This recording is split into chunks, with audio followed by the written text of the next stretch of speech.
la Russie ne demandera pas au Venezuela de rembourser cette dette d'un montant d'1 milliard de dollars pour l'année 2017, a déclaré le patron du ministère russe des Finances, Anton Siluanov. Ainsi, Moscou continue de soutenir Caracas et le gouvernement de Maduro. Dans le même temps, il n'y a aucune raison cohérente d'exiger un remboursement de la part du Venezuela, en raison de la grave crise économique et sociale dans le pays, accompagnée d'un déficit monétaire, ne lui permettant pas de rembourser. Le Venezuela s'est tourné vers nous, pour la restructuration de la dette. Les termes de cette restructuration ont été discutés.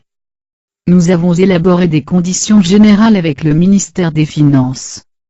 Si la partie vénézuélienne peut rapidement parapher ces accords, il y a toutes les raisons d'accepter et de signer les termes de la restructuration avant la fin de cette année, a déclaré le ministre russe.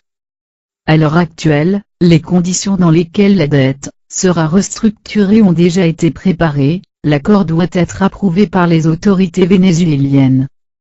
C'est la deuxième restructuration de la dette vénézuélienne de la part de la Russie ces 2 dernières années.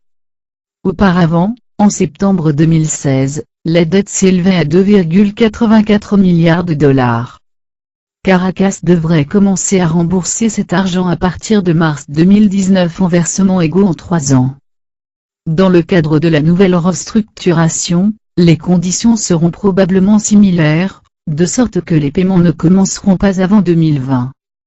Au total, au cours des 11 dernières années, la Russie a investi 17 milliards de dollars au Venezuela, y compris des prêts de Rosneft pour 6 milliards de dollars à titre d'avance pour l'approvisionnement en pétrole vénézuélien.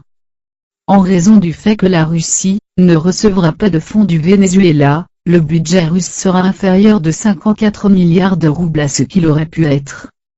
La Chambre de commerce prévoit qu'à l'avenir, le montant des pertes de revenus sera plus important, car il est presque inutile d'attendre le retour de ces fonds de Caracas. Selon le FMI, le Venezuela a besoin annuellement jusqu'à 30 milliards de dollars, rien que pour sauver l'économie de l'effondrement.